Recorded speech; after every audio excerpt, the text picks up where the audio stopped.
L'échiquier international, bienvenue à vous. L'UE abdique pour éviter la guerre commerciale avec Donald Trump. Capitulation, lâcheront même certains. La défaite sont l'once d'un suspense, est annoncé par le président américain lui-même sur son green de Turnberry en Écosse. Elle a pourtant tenté d'exister samedi dimanche.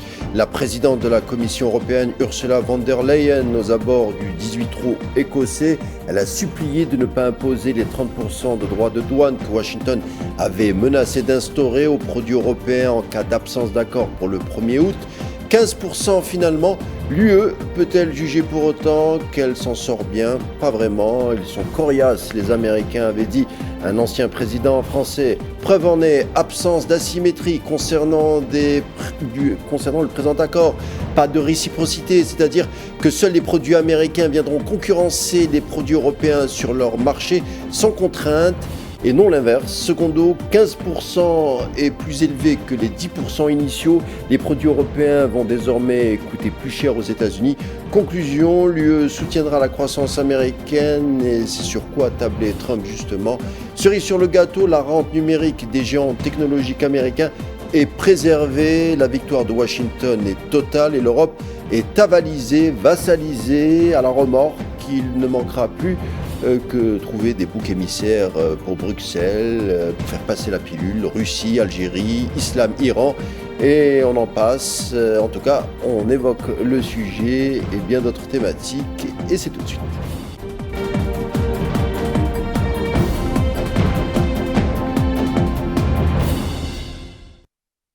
Trump, von der Leyen et le Vini Vidi Vici américain, on en parle avec tout d'abord mes invités du jour, Karim Belgacem, analyste et géopolitologue qui interviendra à partir de Lyon. Merci d'être des nôtres, Karim. Bonsoir Karim, bonsoir à tous. Et également Abdeslam Itache, homme politique français militant, bienvenue. Merci Karim, bonsoir à toutes et à tous.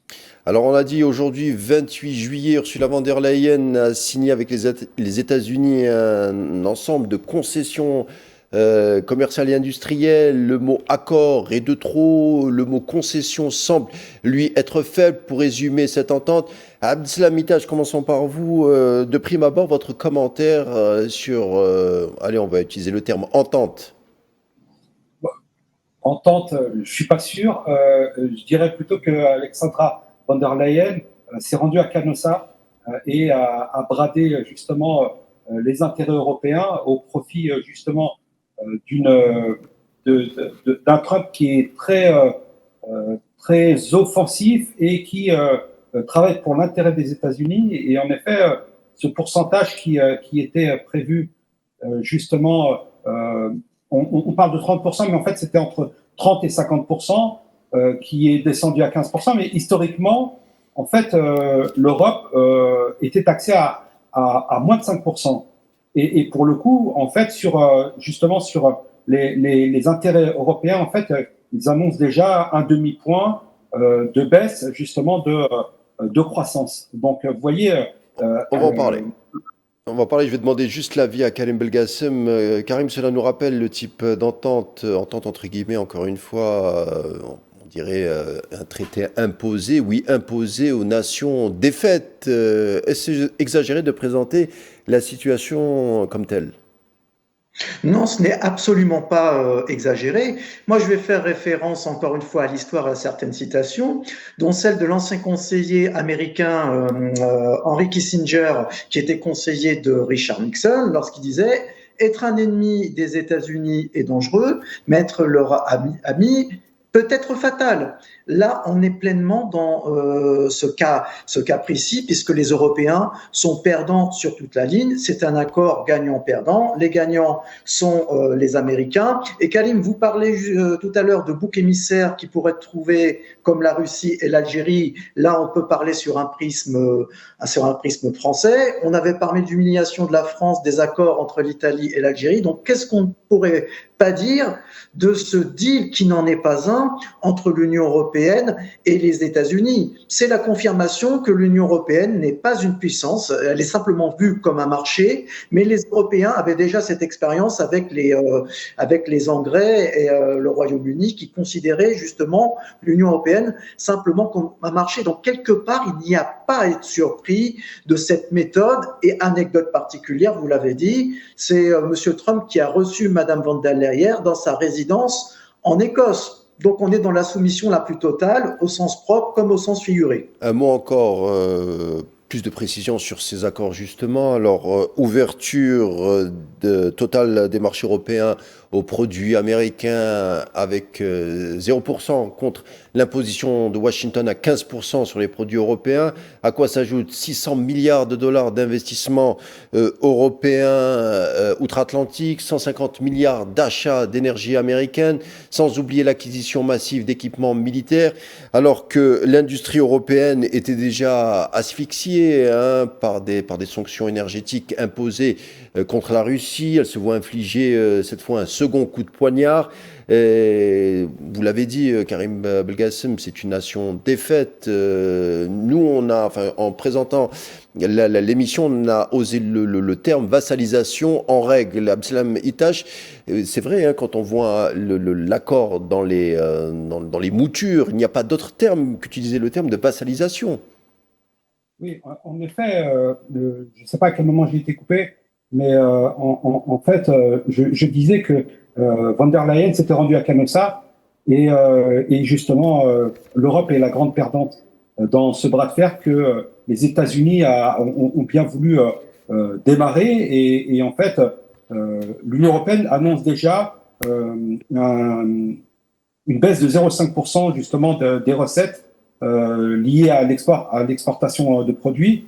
Et on voit bien aujourd'hui que l'Union européenne accepte déjà son statut de perdant et on a Donald Trump qui est complètement offensif, qui pour le coup travaille dans l'intérêt de son pays et qui n'a pour ses alliés aucune compassion et aucun soutien. Donc vous voyez, de la même manière avec l'OTAN où il oblige chacun des pays à participer économiquement donc à l'armement de l'OTAN et évidemment en achetant des armes américaines pour justement alimenter justement la production d'armes américaines. Donc vous voyez, c'est aujourd'hui l'Union européenne a perdu toute crédibilité sur le plan international, en tout cas sur le plan économique. On voit bien qu'ils sont des suiveurs et aucunement des leaders. Alors justement, vous avez lâché le mot, c'est pas tant que Donald Trump est, on va dire, oui, offensif certainement, mais en tout cas, il est fidèle à sa doctrine America First. Grâce à cette doctrine, il a obtenu un tel succès, un tel accord, un tel butin, on va dire, pour rester dans la métaphore. Il campe sur son rôle et défend les intérêts américains, vous l'avez dit, et Abdeslam Itache. C'est le sourire béat de von der Leyen qui nous laisse interrogateurs, qui symbolise aussi cette caste d'Européens mondialistes qui ont négocié à genoux et finalement donné plus que le président américain exigeait au départ. La Chine et le Brésil, par exemple, avaient dit tout bonnement non à Trump. Est-ce que l'Europe, pour le moyen terme ou long terme, est-ce que l'Europe est désormais sous perfusion américaine? Je pose la question à Karim Belgassem. Elle est plus que sous perfusion américaine. On l'a dit, elle est totalement vassalisée, soumise. On ne peut que le regretter. Il y a un défaut de conception majeur dans l'Union européenne qui, depuis 60 ans, cumule les décisions incohérentes sans tenir compte de l'avis du peuple. Un gaulliste français bien connu, Philippe Séguin, avait eu raison avant tout le monde en 1992 lors du traité de Maastricht, où il avait parlé de la perte de souveraineté de la France et des États européen, et qu'il y avait aussi indirectement cette soumission aux États-Unis. Par ailleurs, la présidente de la Commission européenne, Madame von der Leyen, est allemande. Les Allemands défendent leurs intérêts à travers également les États-Unis. Les exportations vers l'Allemagne est le le premier pays qui exporte envers les États-Unis. Ça représente 161 milliards de dollars. Bon, la France est un peu moins concernée avec 47 milliards. Et Donald Trump joue parfaitement sur ces divisions. Et il n'y a pas eu de négociation. C'est une soumission totale. Donc, on ne peut pas parler de deal. On ne peut pas parler de négociation d'égal à égal. Donc, à quoi bon être allié des Américains? Monsieur Macron a tenté de faire de l'Europe une puissance, si je puis dire, quelque part autonome, mais il n'a pas réussi à convaincre ses alliés européens. Et là, les Européens payent le prix. Et pire, ils en payent le prix non seulement en euros, en dollars, mais aussi en termes d'image. Je pense que la Chine et les Russes doivent boire du petit lait aujourd'hui. Alors Emmanuel Macron, pour illustrer peut-être ce rapport entre Paris et Washington, entre Emmanuel Macron et Trump, Emmanuel Macron, cette semaine, a fait beaucoup parler de lui par rapport à sa volonté de reconnaître l'État de Palestine en septembre. Des médias américains ont demandé l'avis de Trump. On regarde sa réaction et puis on revient tout de suite après. Look, he's a different kind of a guy. He's okay. He's a team player pretty much. But here's the good news. What he says doesn't matter. You know, it's not going to change it. So how could that Well, he made a statement, France, Macron. His statement doesn't carry any weight. He's a very good guy. I like him, but that statement doesn't carry. Abdeslam Itache, vous avez vu et entendu les propos du président américain comme moi en évoquant la mesure française qui consiste à reconnaître l'État de Palestine en septembre. Donald Trump le dit, Emmanuel Macron est un brave gars et ce qu'il dit n'a pas grande importance. Une réaction? Oui, elle n'a pas grande importance parce que la diplomatie française est totalement anéantie. On a un Emmanuel Macron qui est complètement inaudible, qui fait du en même temps, qui parle de déclaration de reconnaissance de la Palestine et qui en même temps continue à alimenter l'armée génocidaire d'armes depuis le port de Marseille. Ce que je veux juste dire, c'est en effet, Donald Trump l'a très bien compris, mais ce qu'il faut savoir, c'est qu'en 2014, à l'Assemblée nationale et au Sénat ont été votées la reconnaissance de l'État palestinien. Ça n'a absolument rien changé. Et Donald Trump, sur ce point-là, a absolument raison. Et ce n'est pas le vote de la France qui changera quoi que ce soit. Et cette dualité entre je fournis des armes et je reconnais la Palestine est juste inaudible et insupportable. Les diplomates français sont très embêtés avec Emmanuel Macron. Souvenez-vous, lorsqu'il s'est rendu en Palestine occupée pour rencontrer l'assassin Benyamin Netanyahou, qu'il appelle Bibi, c'est vous dire, et à qui il dit « nous allons monter une coalition pour combattre le Hamas comme nous avons combattu Daesh ». Les diplomates se sont tenus la tête et en effet, la France, pendant des années, et évidemment, je pense au général de Gaulle, je pense à Jacques Chirac, qui ont toujours eu une position équilibrée sur le plan international.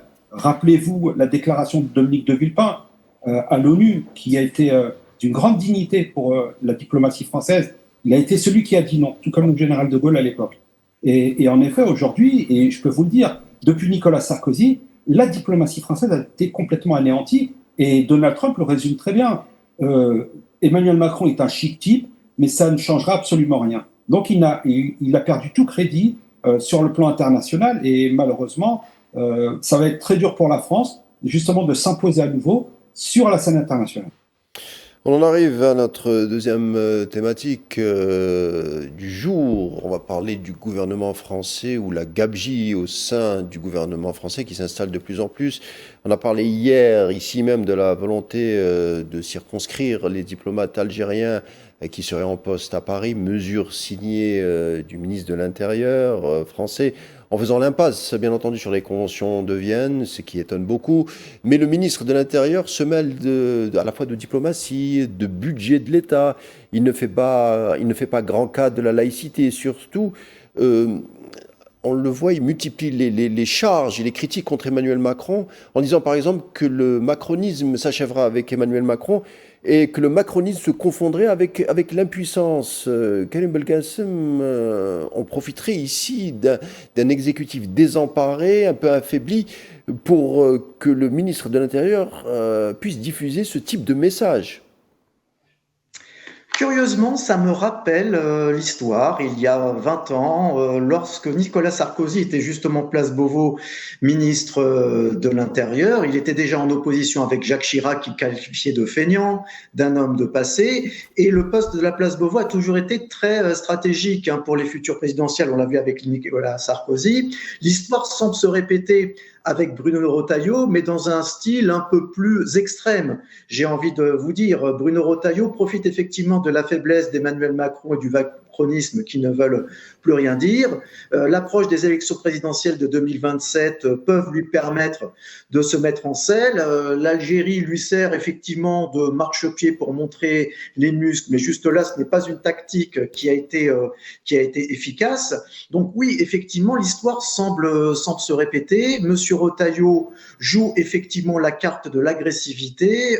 Il a des ambitions, il les étale sur la place publique et son image de fermeté pourrait, je dis bien pourrait, aussi se retourner contre lui, puisqu'il y a une histoire de crédibilité au national et à l'international. Donc effectivement, à force, c'est d'être partout, d'outrepasser ses compétences avec le ministre des Affaires étrangères, M. Barrot, il risque fort de se retrouver nulle part. Donc, il n'est pas certain que sa tactique soit récompensée et efficace à moyen terme. Le ministre de l'Intérieur, on l'a dit, se mêle du budget français à venir. Il dira également, je retrouve la citation, le tabou du coût de l'immigration doit être enfin levé.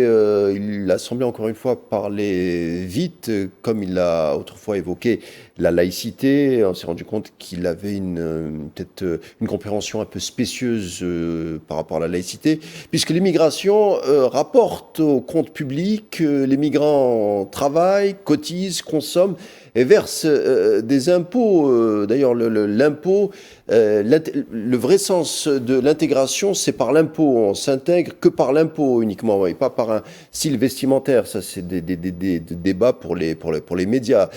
Donc, Abdeslam Haïtache, est-ce certaines mauvaises langues disent que le ministre de l'Intérieur utiliserait les moyens de l'État pour gérer à la fois son parti, le LR, et d'une autre manière, il serait déjà en campagne pour les futures présidentielles de 2027. Votre avis ? Oui, enfin, Bruno Retailleau fait du réchauffé, en effet, en essayant de se caler sur les pas de Nicolas Sarkozy, en courant après l'extrême droite et en espérant le même effet. Ce qu'il faut savoir, c'est que en fait, Bruno Retailleau, et en effet, vous avez raison, un coup ministre du budget, un autre coup ministre des Affaires étrangères. D'ailleurs, ça embarrasse pas mal Jean-Noël Barrot, qui, pour le coup, ne sait plus à quel sens se vouer. Et on se retrouve justement avec deux ministres des Affaires étrangères. Et on voit bien ce ton provocateur de ce ministre de l'Intérieur qui se mêle des affaires internationales, qui se mêle de l'Algérie. Et vous savez, Karine Boisiz, on le voit bien, l'arrogance de la France profite à l'Italie. Et vous le savez très bien, nous avons vu justement le président Tebboune, qui a été reçu en grande pompe en Italie pour signer énormément de contrats. Et juste un chiffre, les échanges bilatéraux de 2024, en fait, sont de plus de 11 milliards entre la France et l'Algérie. Donc la France, comme si elle n'était pas assez en difficulté, eh bien, est une machine à perdre et continue à perdre des marchés internationaux au profit d'autres pays, pour le coup européens, tout comme la France, qui, eux, en fait, tirent leur épingle du jeu et ne se mêlent pas de sujets internationaux comme le Sahara occidental, qui doit être de la compétence de l'Union européenne et qui tient des propos qui n'ont pas de sens et qui ne sont pas qui ne doivent pas être tenus par un président de la République. J'ai envie de dire, un président de la République ne devrait pas dire ça.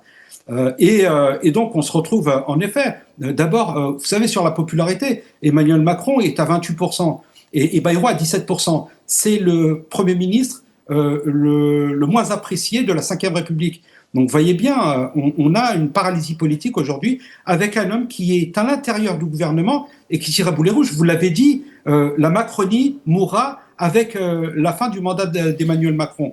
C'est une chose qu'il n'a pas appréciée, mais paradoxalement, il ne l'exclut pas. Donc vous voyez bien qu'il y a une cohabitation avec une gouvernance qui n'est pas légitime, puisque la minorité présidentielle, aujourd'hui, continue à diriger le pays en dépit des résultats aux élections législatives. Alors, vous m'avez tendu la perche en évoquant Jean-Noël Barrot, le si brillant, le si bruyant ministre des Affaires étrangères concernant par exemple le génocide palestinien.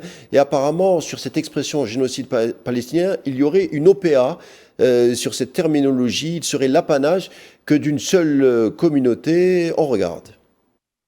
Vous montrer une petite vidéo de Jean-Noël Barrot. On est il y a un petit moment, je crois que c'était il y a 4-5 mois comme ça, ou peut-être un peu plus 6 mois. Et il me reçoit très longuement, donc au ministère, et on a une longue conversation sur Israël, sur l'antisémitisme, etc. Et au bout d'une heure, il me dit, ok, si je dois retenir un truc, qu'est-ce que c'est? Et je lui dis, écoute-moi, plus jamais tu laisses passer le mot génocide. Le lendemain, nous sommes en QAG, en question au gouvernement, il est 15h, et regardez, entendez ce qu'il va répondre. Oui, il s'agit en fait de Caroline Yadan, juive, députée de la 8e circonscription des Français établis hors de France, dont le territoire occupé par les sionistes, dont elle ferait partie. Elle veut interdire la qualification du drame en cours à Gaza de génocide et qui, on le voit, elle milite en haut lieu pour que la terminologie ou l'expression ne soit pas retenue. Un commentaire déjà, Karim Belgassem.